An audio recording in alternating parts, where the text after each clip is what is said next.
speaking of 60% off, do you think that Jerry thought he was going to get 60% off by hiring Brian Schottenheimer to be the head coach because Brian was already there? Maybe he saved on moving expenses. Maybe he saved on, relocation fees. Because that's the only logical explanation I can think to as to why Jerry would make the move to promote a guy who has never had a top 5 offense in his career. Ever. And I said last week, why did you fire McCarthy? That was stupid. Or not fired, didn't re-up his deal. Okay, semantics. It was not a smart move because the candidates that you have out there, the jig is up. You don't want to really go coach for Jerry Jones. Sorry, newsflash, win, like breaking news, right? You don't want to, you can't because he's the GM, he's the owner, he's the last say, he's got a radio show, he talks right after that. It's a lot. McCarthy was perfect for them because all he wants to do is coach ball. All he wants to do is coach the pigskin. That's it. And now you're going to promote like from within, but things aren't really going well where that guy was in control of things. Why would you do that? Why didn't you just throw the money at Pete Carroll or a big name like that and just go pull that off? He couldn't even get that done. I think this move was weird. And Dallas, and remember I told you over the summertime after CD got paid, I want to see how long he plays nice.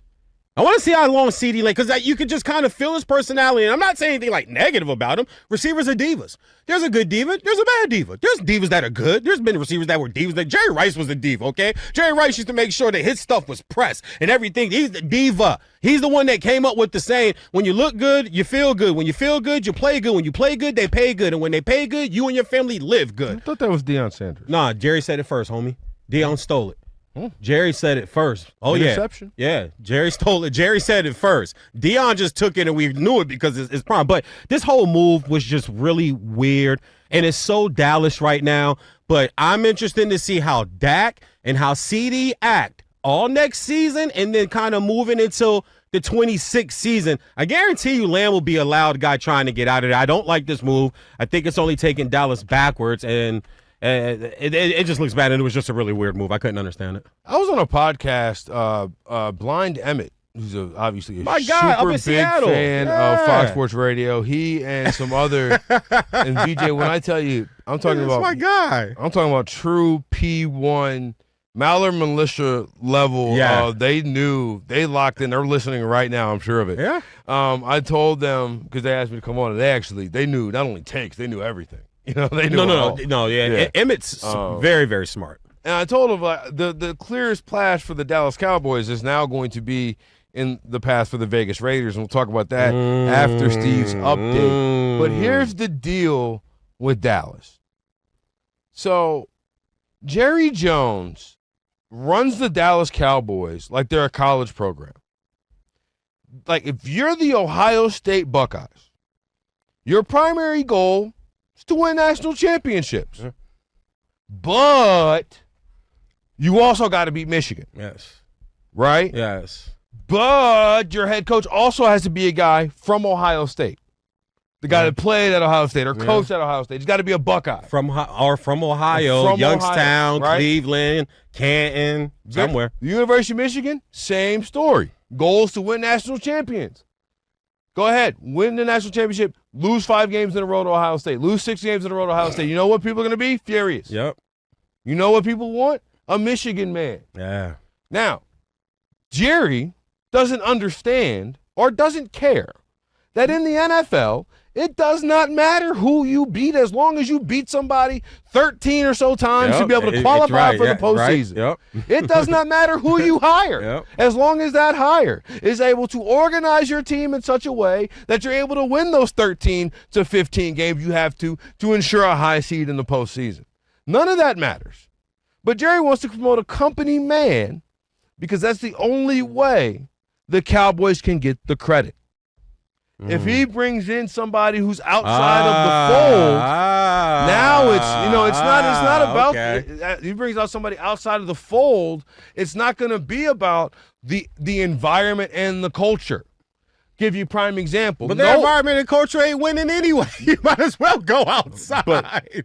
No one is talking about how great the Washington Commanders vibes were prior to Dan Quinn walking in the door. Of course. Right? Of course. Right? Because you know what I'm saying? But Dan Quinn came in, set the culture. Yep. Dan Campbell in Detroit. Nobody's talking about how great the Detroit culture was before Dan Campbell came in and set a new culture. Jimmy Burgers and the Chargers. You know what all three of those people have in common? They didn't work there before. No. They were working somewhere else. Nope. You know, they did not get promoted from within. I'll tell you, I said, look, if you work at Amazon and the CEO steps down, maybe it's a good idea to promote the senior vice president. The company's been pretty successful. Yeah. If you work at Blockbuster, maybe you want to hire an outside consultant. Yep.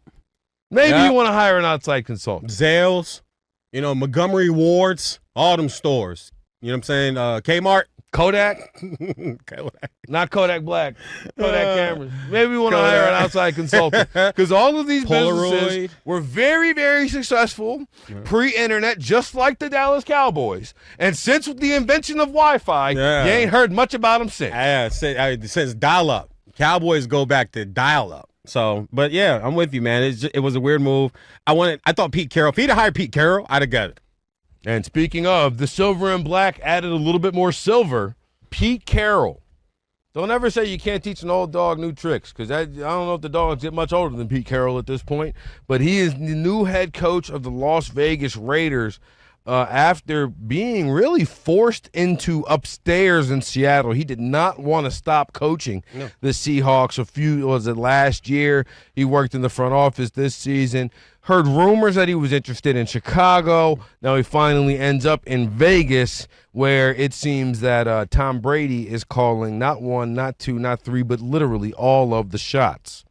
Good. It should be Tom Brady calling the shots, because the guy's got to know what he's doing. I mean, you're in New England in that factory all those years, and several-time Super Bowl champion, been to 10 of them. So I would let him call some, and he's Tom Brady. I would let him call some shots too. I love this move. This might be my favorite hire so far in this offseason. It really might be. Pete Carroll, let me tell you one thing he can do. He can coach football. And I feel sorry for Antonio Pierce. I do. But you know what? When I saw this, the question I asked myself is, I don't know how good of a coach Antonio Pierce was. I don't. We only got him for 1 year with no quarterback. His best player is his tight end, who's the best tight end in football. His star DN guy kind of shut it down for an injury. Was like, and I'm sure they're like, listen, the season's lost. I thought they should have moved him at the trade deadline, like Myles Garrett. Get guys like that, get him out of there. Let them go. They've given you enough. It's okay to reset. Get a bunch of picks and rebuild and restart. But what we didn't know is whether the guy could coach or not. He didn't get the opportunity to show the world, fine. But if you're gonna go elsewhere, fire that guy and get somebody else. Get somebody that you know can coach football, and that's Pete Carroll. Like him or not, Pete Carroll could coach football. I banged on him my first, I think, 3 or 4 years in radio professionally, because I hate the way he left Reggie Bush holding all the evidence when he walked away from USC and took the Seattle job and left him, and he got allowed back before Reggie Bush got allowed back.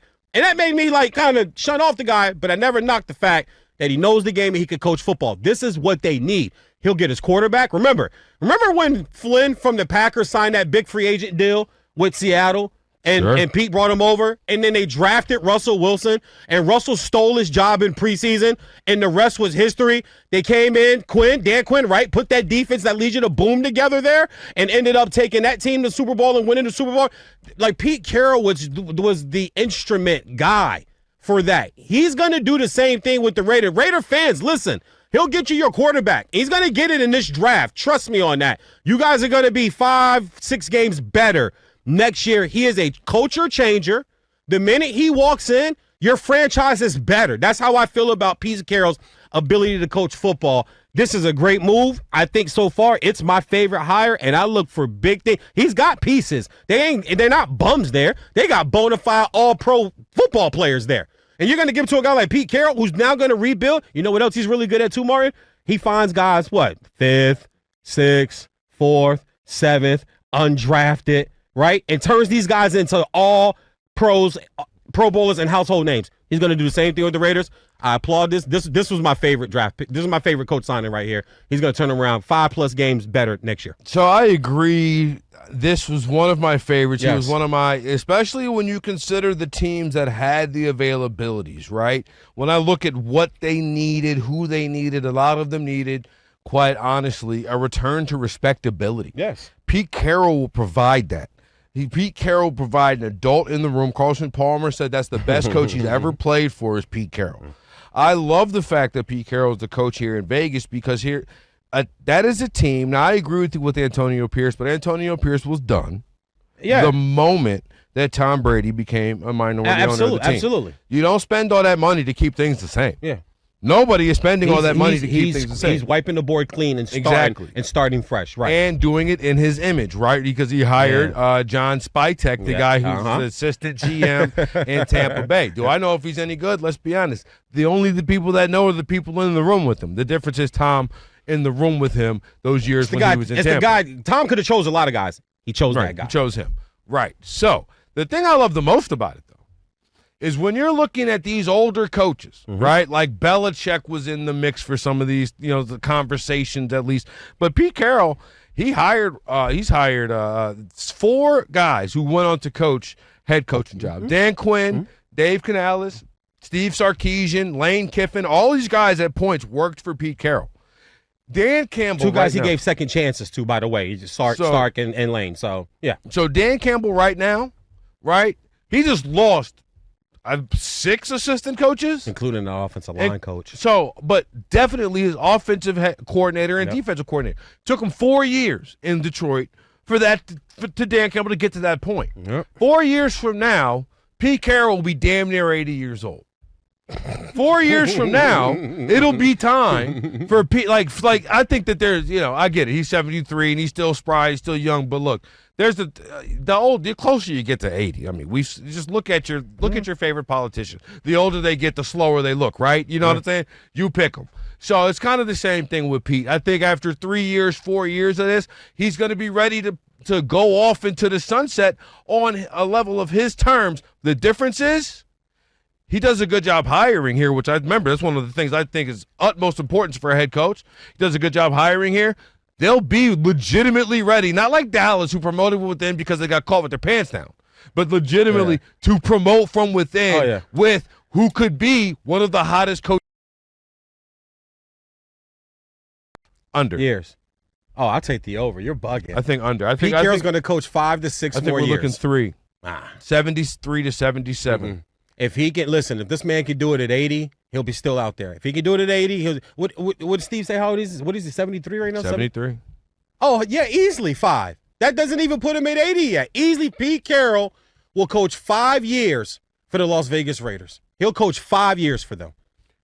So that will require a contract extension. That's fine. He'll get him because he'll get him to the playoffs. I'm saying it right now. They're 5 to 6 games better next year. Mark my words. Okay, they're 5 to 6 games better. But let's play this out because the AFC West is the only division in the AFC that sent 3 teams to the playoffs. Man.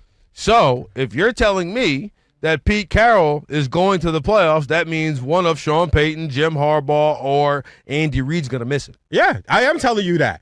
This is now, listen, the draft is coming. I'm excited. Because I know Pete Carroll's going to draft well, guys. That's what he does. So I'm excited to definitely see what they do with this high pick. If they try to go up and get a quarterback. Do they make a move? Do they make a move for Cam Ward? Whatever. But somebody right. This division is loaded with winning Super Bowl coaches, national champions. Well, Harbaugh doesn't have the 3 Super Bowl coaches. Yeah, but Harbaugh's got national championship coaches, champions. Okay, on the coaching level, college and pro, these guys have all won. Okay, Pete Carroll's done it on both. One of those 3 names. Super Bowl caliber, we'll say. Yeah, I mean that's fine. Look, Jimmy Burgess doesn't have it. That's 3 fine. Super Bowl winning. No, winning. It's fine. It's fine because he got the natty. But they're championship coaches, all 4 of them. Yes, next year. One of them is not making the playoffs, guys. And that's what makes it great. And it could be Pete. Pete could not make it at 9-8. But they're going to win 5. How many games they win this year? 3? 4? I think more than that. Did they? What did the Raiders do? 5 games? Okay, 5. So, 5 would put them at 10. I mean, maybe 10. Maybe 10 is 13. How much? 4 and 13. Okay, so thank you. So 5 gets them to 9-8. So it could be Pete out next year. That's fine. But to go 9-8 after what they've been, and you can see it building, oh, God, that second year, they're winning 11, 12 games. I'm telling you this right now. This is what Pete does. He'll get his quarterback to put all the pieces together, build that. Like, the Lions were actually really good. Got a running back, got a tight end, right? I love it. I just do. So you're right though. One of these guys, they're not gonna be. That's what I'm saying. It's like the Raiders making the playoffs. That's a hot one. Just five. You know what? Give me a week or so. I'll jump out there. You know me, Martin. I'll jump out there. I was trying to see if you're gonna do it today. All right, we'll see. We That's why I still got asked 2 hours. We still got 2+ hours. You want me to do it right now? No, you don't have to if you don't want to. I want to because I feel like you're challenging me. It wasn't. The Las Vegas Raiders. Okay, here we go. The Las Vegas Raiders will be the 7th seed in the AFC next year into the playoffs. They'll sneak in at 9-8. They'll sneak in at 9-8. Now, some team's going to go through injuries. Somebody's going to lose a big time, guys. So there's always a team up here, guys, that dives off, and there's always a team right here that shoots up. The Commanders were 4 wins last year. They won 12 this year. I mean, look at that flip. And I'm not saying, but 9-8, right there at 7, I'll give it to the Raiders.